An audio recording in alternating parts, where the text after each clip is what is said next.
Happy chapter day, y'all. I am ready for this one. Let me just start by saying this. The way I give it up is this is more of a discussion with your boy.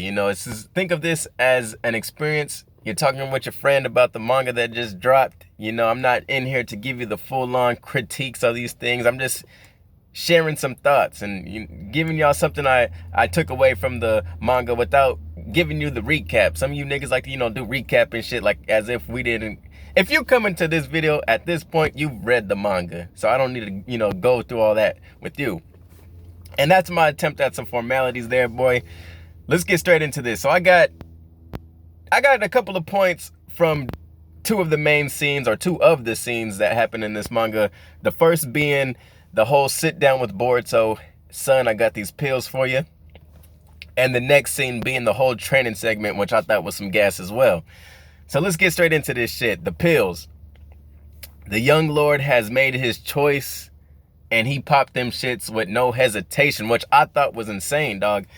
Because when we were first delivered the whole pill thing, they're coming from a motto who Naruto had stated he doesn't trust. As a community, we do not trust. And for us, like at least for me, I was like, dog, I don't know. I don't trust the pills. I don't know if I would do them myself. It just so happens Boruto's faced with the decision and it just is in a blink of an eye. Like the next panel, it's like, all right, I'm eating these bitches. And I thought it was cool. And I'm gonna get into this point because first, I gotta get to y'all with the beef. The beef I had with this scene in Naruto. Like literally when I read this shit, I was thinking to myself, Naruto, you are a fucking idiot.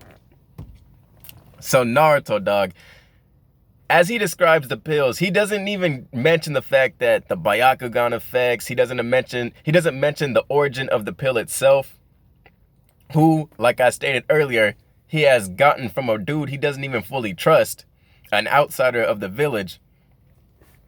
He does not even mention the fact that, hey man, what could possibly help you is poisonous to other people who live in this household. So I would have thought, like, first things first, sit down the whole family. Hinata, Himawari, have a seat. We gotta have to talk to your brother about some shit. Like, have a family reunion, have a family, congregation about this shit. So he doesn't even mention the fact about the side effects. He just says, hey man, there's some side effects that might pop off, but we ain't gonna get into that. He does in fact mention that, hey Boruto, you could die. And at that moment, I thought, okay, this is a dope setup, the death thing. Because I was reading a few chapters before I got into this one, and a lot of it came to moments where either Sasuke, Kurama, Naruto, they were all saying this, like, man, we got to put our life on the line. We are going to put our life in the line. Sasuke has a moment where he talks to Boruto. He's like, man, don't trip about it. I came in here expecting, shit could get real. I could die. Don't trip off my eye and shit. So I thought this was a dope little setup where it's like, okay, this is going to be a decision where Boruto gets to contemplate that type of thing. Will I put my life on the line for the sake of the village, for the sake of my community? Can I save the world? Will I do this type of shit? And that's what I'm thinking. Okay, he's going to give himself some moment to think. The very next scene, he's just eating them shits. He just pops them shits. And it might be breakfast time. It might be what he had for breakfast. I don't know, because the sun is out. Later on, these niggas training shit. So I thought that was pretty... that was my only beef with the whole scene. But when I get into Boruto's ideology and his whole reasoning, I wasn't so like taken away from it, He pretty much says, look, man, I've been thinking of the worst the whole time. Hold on. Had to get me a little bit of water. But as I was saying, when Boruto gave us his logic, his reasoning for just being so gung-ho about taking the pills, it made sense to me, man. In his mind, and this is a thought, or this is an angle I didn't really take into account.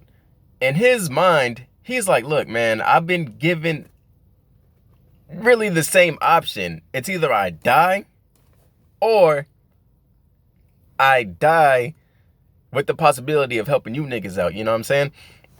So in Boruto's mind, he's already prepared for the worst, and it made a lot of sense. It's like, man, it's like the lesser of two evils. He chose the lesser of two evils. Yeah, there's a chance I could die. There's a chance these pills don't even work, but hey, it's a chance that we could stop another thing from happening. Momoshiki taking over my motherfucking body. There's a chance we could stop that, so I'm gonna take that chance. So I and it just seems so obvious. And that's where we are with Boruto and his decision. Now, as we move into the training, and I wasn't even expecting to get as much action that we got, to be honest. For a training scene, hey, that fight, like, that's a moment where I'm pretty excited to see that animated. I don't think it's gonna be big budget anime, but I'm still excited to see that moment within the anime itself. But some things came across my mind as I contemplated this whole little scene.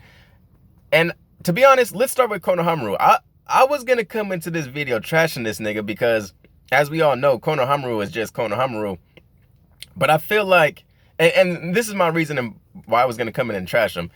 He was just sitting on the sidelines, and it just seems as if he was kind of helpless. Like, what are you gonna do? First of all, your team is assembling, and they're gonna train. They're essentially training themselves. You're just watching them. You're just over there, look, next to the Hokage. Y'all just peeping, seeing what's gonna happen. Like, how do you just have your team just train by themselves? Like, they're just there training. Like, they don't even need you. Like, that was what I was thinking. It's like, why are you even here, bruh? But as the story went on, I kind of came to the conclusion, like, there's a chance for Konohamaru to be actually relevant. There's a chance for him to be useful. There's a chance for him to be necessary. And that ties in with Kawaki. Now, Kawaki, he's rusty with his ninjutsu, right? And as I began to break things down, it's almost as if Team 7, or majority of Team 7, so like the members such as Boruto, Mitsuki, they're a bit out of Konohamaru's teaching league, I believe. And I say that because Boruto is now at a point where he has the Karma Seal. He's essentially, he is the vessel of Momoshiki. He's like someone who has to be monitored at all times. And we need someone such as a Sasuke to do that. We can't, Konohamaru, you're just not going to cut it when it comes to babysitting Boruto, essentially. And we have Mitsuki, who has a whole list of capabilities that is unknown to a lot of the people within the village. I'm not sure if Konohamaru was on board with the whole Sage Mode thing. I don't even know if Naruto knows these type of things. But it just seems like as if at least those two members of Team 7 could do without Konohamaru and maybe need some other type of guidance. Maybe now that the whole Karma Seal is exposed, it'll be a okay or more reasonable time for Mitsuki to say, hey, you know what, bruh? I ain't even supposed to say this shit, but I got Sage Mode. I could do this, and like, I'm up there with my boy Boruto. We them niggas, bro. We them new niggas. We the new Team 7. We the Team 2. We the team of 2, nigga. But that leads behind Sarada as well as Kawaki, right? And I'm not saying Sarada's trash or nothing like that. I'm just saying she don't got those godly abilities yet. She has the potential to get there, but it also puts it like this. So we have a Kawaki who honors the Hokage. We've seen him have that little moment where he's like, dog, I gotta get stronger so I can protect Naruto. We have Sarada, who wants to be the next Hokage. We have Konohamaru, who as a kid admired Naruto. And, I believe he would want to be Hokage too. He's related to the third, all that. So that could give them their own little moment. People who, worship Naruto have similar type of goals, similar aims.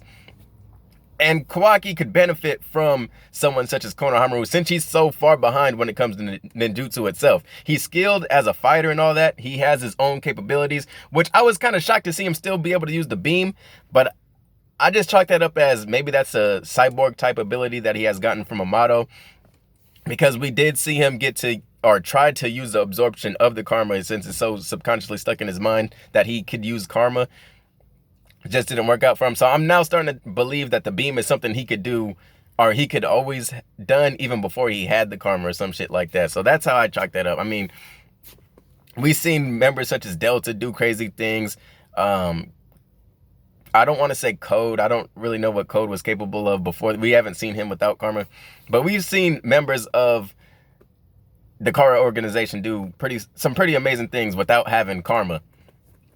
But I think that would be a dope thing. So if we have, say, Sarada, Kawaki, Konohamaru as a team, which would leave Boruto, he would have to be with Sasuke, as well as Mitsuki, Sasuke, Boruto, and maybe Sasuke gets on the line with Orochimaru. I got to throw Orochimaru in the mix, but it would be dope to see because it's like when you go far back into the Naruto series, like when this shit began, it would be dope to see, like, hey man, this Hidden Sound Village reunion type shit, like only for the good, for the better now. Because I think at this point, that's the only way I can see Konohamaru becoming useful.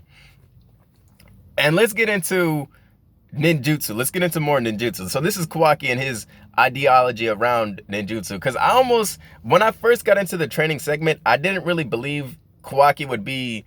I had lost hope that he would actually learn ninjutsu, because he even says it himself. He doesn't really care too much about the tradition. He knows, you know, we ain't got time for that shit, bruh. Like, and that had me thinking, okay, well, maybe he starts using the ninja tech to supplement for the fact that he can't really use ninjutsu itself. We've seen him pop off in that little fight. He does use the shadow clone, but I think mainly that worked out because they're not really used to him using those type of abilities yet. So if they were more like, okay, this is a shinobi, Kawaki and all that, they would probably be more alert to what he could do. But I think that just caught them more off guard than him actually putting in that work and throwing them hands. But I thought, see, like with him saying that about ninjutsu and not really caring too much about the tradition, I thought that paved a way for him to start picking up the ninja tech and using those type of things as well. Because we got a little moment within the anime where he's breaking out of the jail and he recognizes the ninja tech thing that Katasuke had built, the thing that got Boruto disqualified from the tuning exams. So he's familiar with it. He knew how to use it in that scene. And even when he was an outsider coming into Kara, like, he recognized it right away. So he must know how to use those shit. So I was thinking, okay, maybe they give him a ninja tech and we could just move on with the story. We ain't really got time for him to learn all these fucking jutsu and shit. He ain't got fucking 5 years. He ain't got 10 years. He ain't got 12 years, as he was saying. And we got some foreshadowing on Kawaki and his yearning for the Karma Seal. We see him get that work by Boruto, who he was like, for Kawaki not having the Karma Seal, he was holding his own. Like, he looked like he was handling Team 7 up until the point where Boruto had to use Karma on him, absorbed his blast, and then threw one at him, where Kawaki kind of just realized, oh shit, I don't have Karma anymore. So I'm interested in seeing how that fight would go if Kawaki was fully aware that, hey man, Karma's not a thing for me anymore. Like, would he dodge it? Could he still dominate? Because it seemed like he was low-key dominating that fight. And that made me also kind of question, like, will Kawaki, and we know, because we seen the fucking time skip area where he has the Karma Seal again, but say in Kawaki's mind, do you believe that he thinks that there's a point where he could ever be as powerful as he was, even if he were to learn ninjutsu and do that at a cool ability? Because in the back of your mind, you got to be thinking, okay, I could do this, this, and that, but fuck, if I add all what I learned and had the Karma Seal, I would be way better than I was now, or am now. Like, there's now a ceiling to what Kawaki could do. Of course he could still get stronger, but he could never be what he was if you add the Karma Seal to that. Whatever he'll be learning. I'm sorry, I'm fucking up. But whatever he ends up learning to do, in the back of his mind, you got to think he'll never be as strong as he could have been if he had the Karma Seal as well, is what I'm pretty much trying to say. And one cool moment I thought was, you know, probably the best moment of the of the manga of this chapter was Boruto's pep talk near the end, where he's like, look, I recognize that look on your face, and don't trip, my nigga. We're gonna get through this shit. You're gonna get stronger. You'll be able to help everyone. Nothing that happened is your fault. And I thought that was dope, because there's a moment where Boruto feels guilty for what he has done to Sasuke. He has let this power, this unknown ability, take away OG main character Sasuke, take away his ability. Now we have, on the flip side, we have Kawaki, who feels guilty for all the chaos he has caused within the Leaf, Kurama's death, whatever has happened to Naruto, he feels responsible for. And as did Boruto, Kawaki, in a way, in a roundabout way, has nerfed one of the OG main characters, being Naruto. He's essentially the reason why the motherfucker don't even got the fucking Nine Tails anymore. So that's a dope little parallel that they did. Also, the cover art. I didn't even talk about the cover art. The cover art was pretty cool. The cover art was gas. And let me just say, we made it through the whole month with no spoilers. I didn't get no fucking spoilers, so we there. Dope ass chapter. Shit, I can't even complain about this motherfucker. Happy chapter today, y'all. See you next time. Peace.